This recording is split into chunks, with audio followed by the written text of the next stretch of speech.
All right, here we are. This is How to Disappear Completely. I'm Dixon from 95X. You can't see me because I'm standing behind the camera. And this is the test run. This is the very first video blog we're doing for Locals Only on 95X. It's brought to you by the Joe Stanley Law Firm and Music for the Mission. Now, How to Disappear Completely. Let's see, from your left to right is TJ, Devin, and Jay. You've been hearing the song on the air for about a month now. It's called Closer to Me. It's gotten the best response of any tune that I've played on Locals Only in the 10 weeks that we've done the show.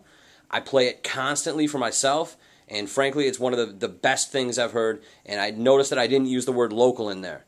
It's not the fact that it's not the best local thing I've heard in a long time. This is flat out the best thing I've heard in a really long time. So let's get into it with these guys. You can learn a little bit more about How to Disappear Completely, where you can find them, where you can see them, and we'll get some insight as to what it is that these guys are up to. How you guys doing? Good. Awesome. Very good. Excellent. Now, if people want to find you, they can find you at ReverbNation.com/HowToDisappearCompletely.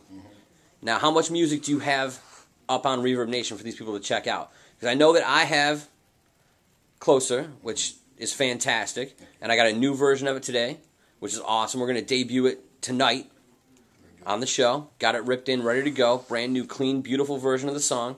And then I got a new song today, which we're going to debut next week. At current count, I've played it 21 times since Devin dropped it off for me around 3 o'clock this afternoon.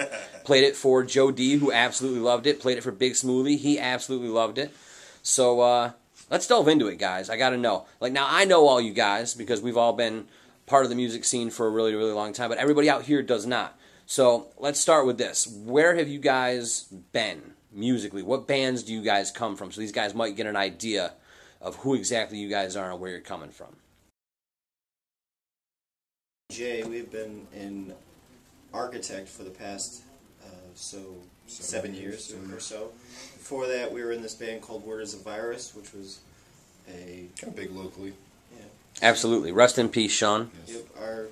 And after that, after Word is a Virus, me and Jay kind of formed Architect with some older friends of mine. My singer from Found and Hanging from back even longer than that, and that's what me and Jay were doing for a long time. And How to Disappear Completely kind of formed out of that as stuff we couldn't do with Architect and past bands that we were in because it wasn't the type of music. We both had songs. Some I wrote 6-7 years ago. Some Jay wrote when he was a teenager. So it kind of worked, and that's kind of where we are now. I was in a band with Devin here. It was called Cowards. It was angry sludge doom metal band, and that's me and Devin's past. And we got him in to How to Disappear Completely because, well, both these guys are the two people that I would want to be in a band with, no matter what band it is. So. That's pretty much what we did. We just the guys we wanted to be with most. The guys that we could stand the most. What always feels better when you make music with your friends because there's that kinship, there's that connection. Well, that's how I met them was with my old band in Broglio. We were recording and producing with them, and that after our last tour, we kind of just parted ways, and I kind of was just doing Cowards, and then that kind of split up. So we just they asked me to do this with them. So I'm glad you guys got together, frankly. So we. Now here's a question, and this actually comes from a listener. A listener wants to know if you took the name from the Radiohead song. Yes. Yes. So that was easy. There's no beating around the bush with that one. Absolutely not. No. So now, do you guys cite Radiohead as an influence? Yeah, I mean, influence. Because I hear it, man. Well, yeah, it's in there. I mean, yeah, and it's not necessarily from me in the music. Yeah. Where I hear it is in the soundscape, the background stuff. More the Kid A record, I think. Where, if anything, I mean, where the title actually came from. I think when that record came out, it blew the doors off everything, and especially for me. Like I'd never heard anything like that. And then hearing the song How to Disappear Completely, like that's still one of my favorite songs. Like it just has that sound. Like it stands out on that record. It's this song that you sit there and you go, but after it ends, for a minute you just kind of want to sit there, like okay, everything is very sensitive right now, and it just kind of stuck with me. And I remember, I had that the first week I had that record. I was like, that would make an awesome band name. Yeah, absolutely. And then I just, we got this together. I said to TJ, it's like, we're either calling this band How to Disappear Completely or I'm quitting. It's always good to have an ultimatum right off the bat. Yes, just sat at home, Now, here's the thing. If Radiohead isn't an influence, and a lot of the people that listen to 95X are not familiar with the scene that we come from, and we're not saying that in a condescending manner. Right. It's just we all grew up in a very underground scene when it was still underground, because a lot of that underground stuff is now part of the mainstream. So, like, to give the people watching this right now an idea of maybe some older music that turned you guys on to what you're currently doing, why don't you cite some influences, let people know what they might be able to go back, download, check out if they're into what they're hearing from you and don't necessarily have a starting point to know where it comes from. A lot of older, a lot of older rock bands, like Sunny Day Real Estate is definitely a huge one for me and TJ. I don't know about that, but no. Okay. Brand New. Hum, definitely. Hum. There's a lot of hum in there, man. I mean, hum definitely. There's a lot of hum in there. Yeah, it's a lot of older rock bands, especially for me, like Mineral, Braid, and Grade also, stuff like that, and then darker things like Ink and Dagger is always Thursday. But Thursday, newer bands like Thursday and Brand New would be a good starting point if anybody doesn't know the older bands that we're talking about. We've always been big fans of bands with really strong melody. We come from a hardcore background, but before we were even into hardcore and things like that, it was just really good melody bands like Alice in Chains, things like that. Just good songwriting. Absolutely, really good songwriting, and that I don't know, it just never really went away. Now here's the one comparison that I get endlessly, which I'm sure you guys have heard. You want to take a wild guess? Deftones. Correct. And here's the thing, man. I don't think that's a bad thing. No, I don't either. Because here's the thing. You guys have... You can tell that you're fans. Absolutely. But it's not like you guys emulating what the Deftones do. Because a lot of bands try and emulate the Deftones, and it comes off like this, for lack of a better term, crappy rap rock. Yeah, right. And it ends up emulating the Adrenaline record, when, frankly, I just want to hear people do... Yeah. Copied a bunch of times on a photocopier. Absolutely. That's because people they hear sounds, but they don't know.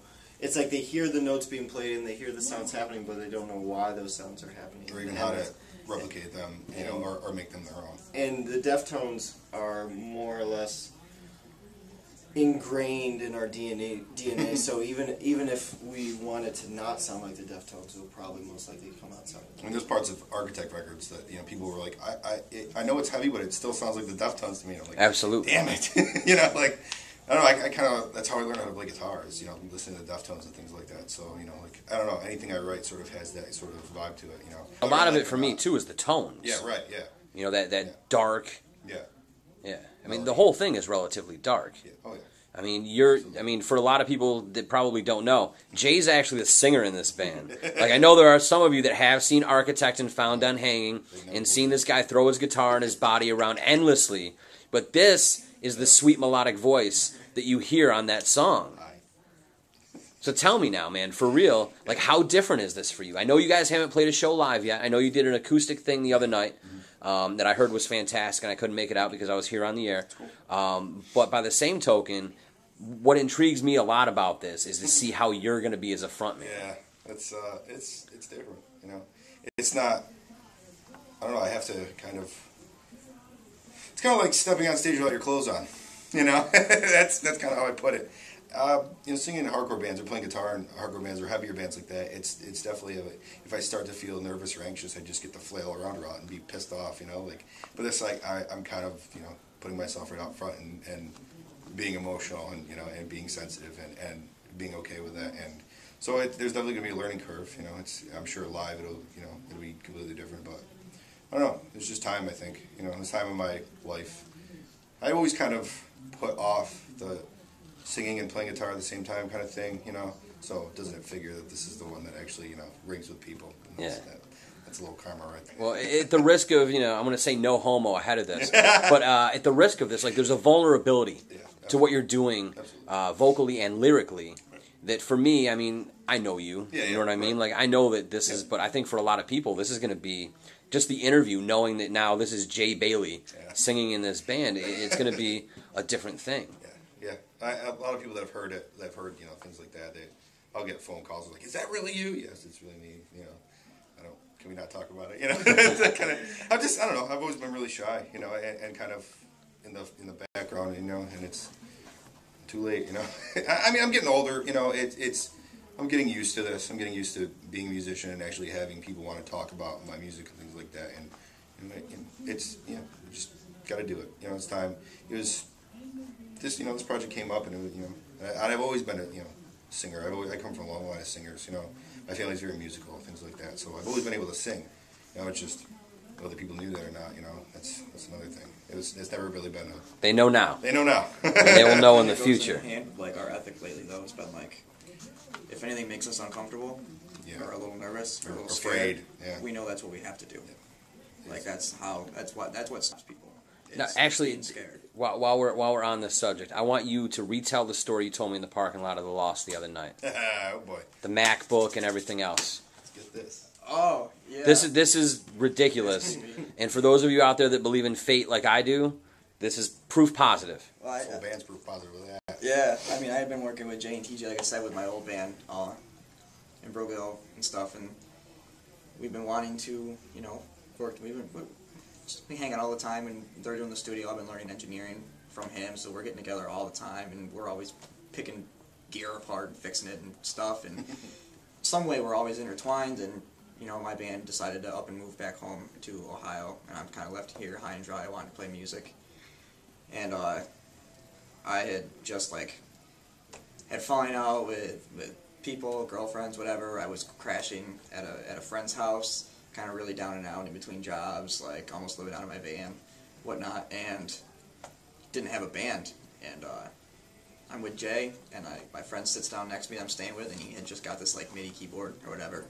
And I was like, oh, that's pretty cool. I have no idea what that is. And I got an email. I answered my phone, got an email from Jay, and he's literally like, hey, kind of random, but you're playing keyboard in my new band. I know you don't know how to play it, but it's going to happen. I looked at my friend next to me, and I was like, so you want to sell that? And he's like, well, yeah. And I was like, all right, I'll give you like $50 right now. Yep. And I gave him money for it, and I did not know what I had in my hand at all.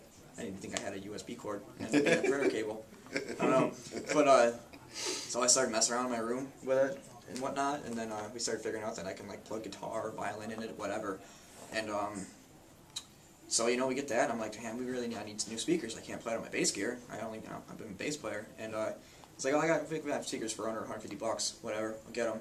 Sure enough, Gorham Brothers Music, where you got the speakers. Gorham Brothers. It's actually engineers, old sure vocal Band masters. engineer, yeah. And $149.99 they were. So we figure out how to take 2 trips and load them in my Taurus.